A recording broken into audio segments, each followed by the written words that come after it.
शरीफ साहब के साथ कुछ मुलाकातें की जा रही हैं और कुछ प्लान किया जा रहा है कि सुप्रीम कोर्ट के फैसले पर अमल नहीं करना, और आने वाले दिनों में और भी कोशिश की जाएगी कि मज़ीद तकसीम पैदा की जाए।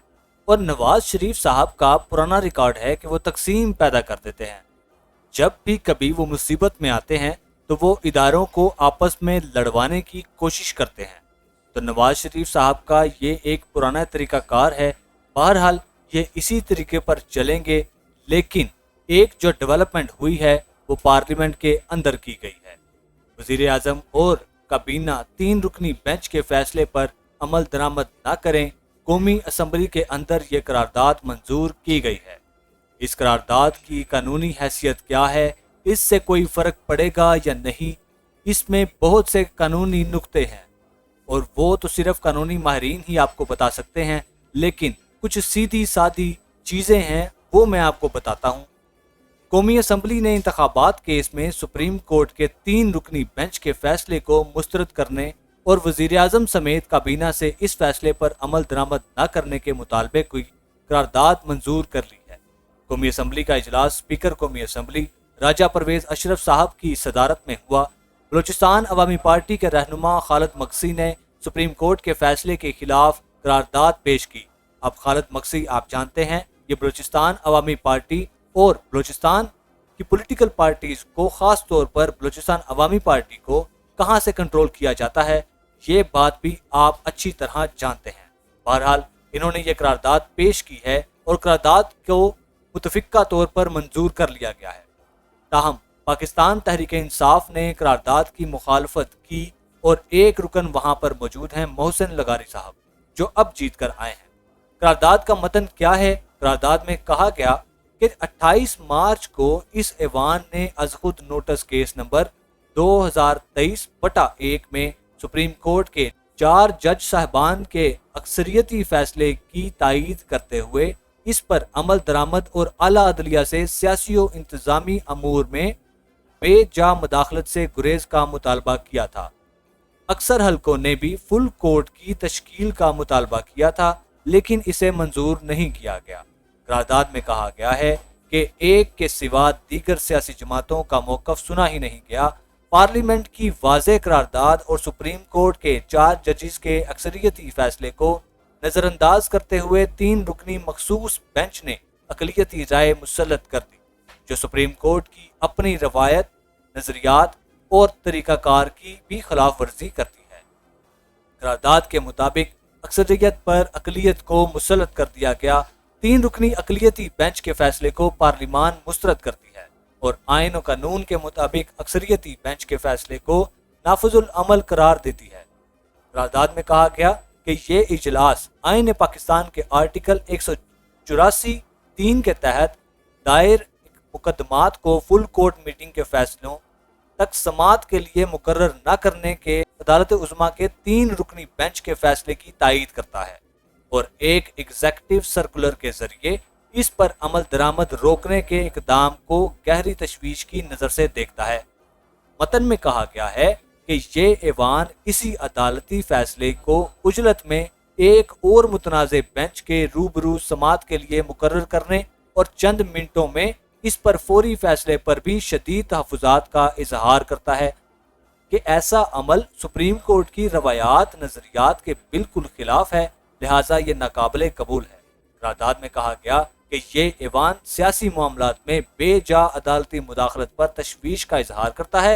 हालिया अक़लियती फैसला मुल्क में सियासी अदम इस्तेहकाम पैदा कर रहा है और वफाकी इकाइयों में तकसीम की राह हमवार कर दी गई है।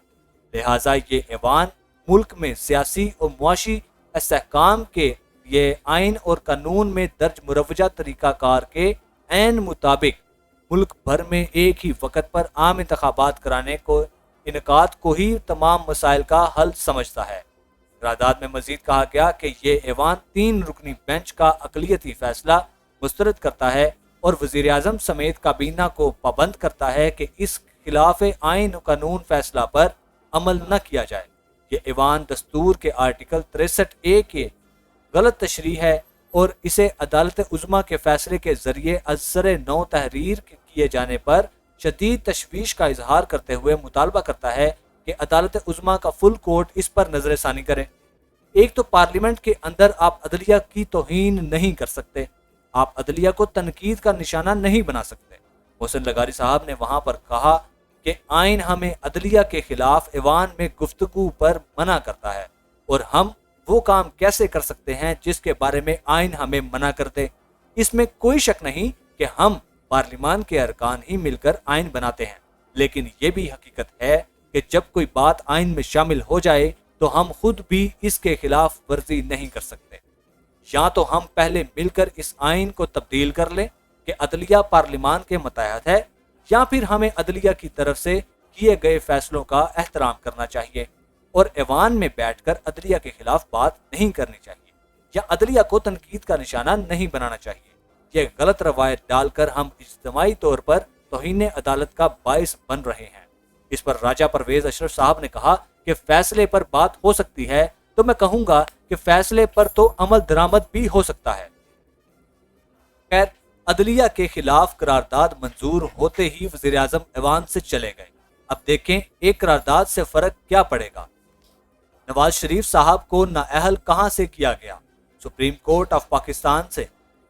वो इसलिए कि नवाज शरीफ साहब ने कुछ ऐसा बंदोबस्त कर रखा था एक अरब मुल्क में, जिसको वो कहते हैं कि मुझे इकामा पर निकाला गया, तनख्वाह ना लेने पर निकाला गया, लेकिन इनके जरिए से कंपनियां बनती हैं और मनी लॉन्ड्रिंग होती है। नवाज शरीफ साहब ने यह सारा खेल छुपाया था और वो जवाब भी नहीं देते थे कि ये सारा पैसा, ये सारे फ्लैट्स कहां से आए।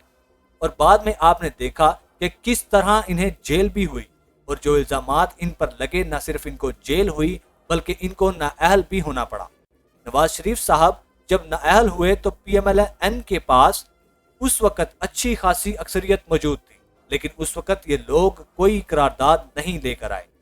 देखें, अगर करारदाद से कोई फर्क पड़ता तो नून लीग का सबसे बड़ा नुकसान तब हुआ था जब मियां साहब नाअहल हुए थे, तो उस वक्त ये करारदाद देकर आते और फैसले को मुस्तरद कर देते और उस वक्त ये कह देते कि फैसले पर अमल दरामद नहीं किया जाएगा। लेकिन उस वक्त इन्होंने ऐसा नहीं किया क्योंकि कानून में इसकी गुंजाइश नहीं है। एक करारदाद सिर्फ एक करारदाद होती है। अब देखना तो ये है कि क्या सुप्रीम कोर्ट के फैसले के खिलाफ कोई करारदाद पेश कर सकते हैं? क्या आप पार्लियामेंट के फ्लोर के ऊपर खड़े होकर अदालत को चैलेंज कर सकते हैं? क्या ये करारदाद अदालती फैसले पर असरअंदाज हो सकती है? हमारी नज़र में तो नहीं हो सकती, लेकिन पीपल्स पार्टी को कई दफ़ा अदालतों से मसाइल पेश आए, वो भी करारदाद पेश कर सकते थे, लेकिन उन्होंने अदालती फैसले को उड़ाकर फारिग कर देने वाली कोई करारदाद पेश नहीं की। जिस वक्त यूसुफ रजा गिलानी को नाअहल किया गया, उस वक्त मियां साहब ने कहा था कि चाहे एक वजीर आजम जाए, चाहे 10 वजीर आजम जाए, अदालत का हुक्म हर हाल में मानना पड़ेगा। ये इंसानों की बस्ती है, हैवानों की बस्ती नहीं है। तो पीपल्स पार्टी ने तो नहीं सोचा कि हम करारदाद लेकर आते हैं और अदालती फैसला मानने से इनकार कर देते हैं। इसी तरह से सुप्रीम कोर्ट का जो मौजूदा फैसला है, इसमें दो चीजें बिल्कुल क्लियर हैं। एक तो इन्होंने कहा कि आइन के मुताबिक इलेक्शन टाइम पर करवाए जाएं, गैर जरूरी ताखीर इलेक्शन में ना की जाए। दूसरा, इन्होंने कहा कि जो बजट इलेक्शन के लिए चाहिए वो दिया जाए। वफाक ने जो पैसे इलेक्शन कमीशन को देने हैं वो भी दे। तीसरा और अहम नुकता ये कि सिक्योरिटी के इंतजामात फराहम करने का हुक्म दिया गया। कानून नाफिज करने वाले इदारों को अहकामात जारी किए गए कि वो सिक्योरिटी के इंतजामात में तावन करें। सूबाई हुकूमतों के साथ मिलकर सिक्योरिटी के इंतजामात को बेहतर बनाया जाए। एक और डाटा मैं आपके साथ शेयर करूं कि आलमी बैंक की रिपोर्ट के मुताबिक शदीद माली बहरान के बावजूद पाकिस्तानी हुकूमत 17 ऐसी वजारतों की तरक्याती मंसूबों की माली मुआवनत पर सालाना 710 अरब रुपए खर्च कर रही है, जो कि 18वीं तरमीम के बाद सूबों की जिम्मेदारी बन चुके हैं। यानी 18वीं तरमीम पास हो गई थी आसिफ अली जरदारी के दौर में, जिसके नतीजे में तीसरी दफा भी वजीर आजम बनने का रास्ता भी खुला था और सूबों को काफी खुद मुख्तियारी मिल गई थी।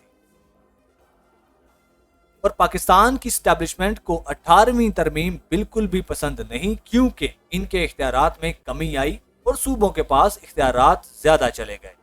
खैर, हम बात कर रहे हैं कि ऐसी 17 वजारतों को शहबाज हुकूमत वफाक से सालाना 710 अरब रुपए दिलवा रही है, جو کہ وفاق کی ذمہ داری ہے ہی نہیں۔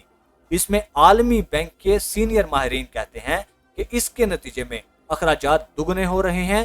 ان 17 وزارتوں کے اخراجات جے ڈی پی کے 0.9% یعنی 328 ارب روپے سالانہ ہو چکے ہیں۔ اب یہ سینکڑوں ارب روپے خرچ کر رہے ہیں اور پیسہ لگایا جا رہا ہے منصوبوں کے اوپر، جبکہ الیکشن کے لیے صرف 21 ارب روپیہ یہ مہیا نہیں کر پا رہے۔ تو اب آپ کو اندازہ ہو جانا چاہیے کہ معاملہ پیسوں کا نہیں، معاملہ صرف نیت کا ہے، اور معاملہ یہ ہے کہ الیکشن میں جانے کے لیے پی ٹی ایم کی جماعتوں کا دل نہیں کر رہا۔ مولانا فضل الرحمان صاحب نے پھر سے وہی کھیل کھیلنا شروع کر دیا ہے کہ عمران خان یہودیوں کا ایجنٹ ہے، اسے دوبارہ اقتدار میں نہیں آنا چاہیے۔ فضل الرحمان صاحب کی پارٹی گھوم پھر کر یہودی ایجنٹ کے مدعے پر آتی ہے تو میں یہ کہوں گا کہ فضل الرحمان صاحب نے جتنی کامیابی اور شدت کے ساتھ ہمارے پیارے مذہب اسلام کے ساتھ اپنی سیاست چمکانے کے چکر میں کھیل کھیلا ہے، پورے پاکستان، پورے بر صغیر، الغرض پوری دنیا میں کسی مولوی نے اسلام کا استعمال اس طرح نہیں کیا جس طرح یہ شخص کر چکا ہے، اور پوری قوم اس بات کو اچھے سے جانتی ہے۔ وہ اپنے تمام مخالفین کو ضرورت پڑنے پر یہودیوں کا ایجنٹ ثابت کر دیتے ہیں، اور جیسے ہی ان کے ساتھ اقتدار میں بیٹھتے ہیں تو ان کو اچھا انسان سمجھنے لگتے ہیں۔ جیسے بڑی اچھی طرح یہ قوم جانتی ہے کہ ایک دور میں انہوں نے بے نظیر بھٹو کے بارے میں انہوں نے کہا تھا کہ عورت کی حکمرانی منظور نہیں ہے اور ہم اسے تسلیم نہیں کریں گے، اور پھر ہم نے دیکھا کہ جب ڈیزل کا پرمٹ اور دیگر اشیاء ایشو ہونا شروع ہوئیں تو مولانا فضل الرحمان صاحب نیچے فرش پر بیٹھے تھے اور بے نظیر صاحبہ اوپر بیٹھی تھی۔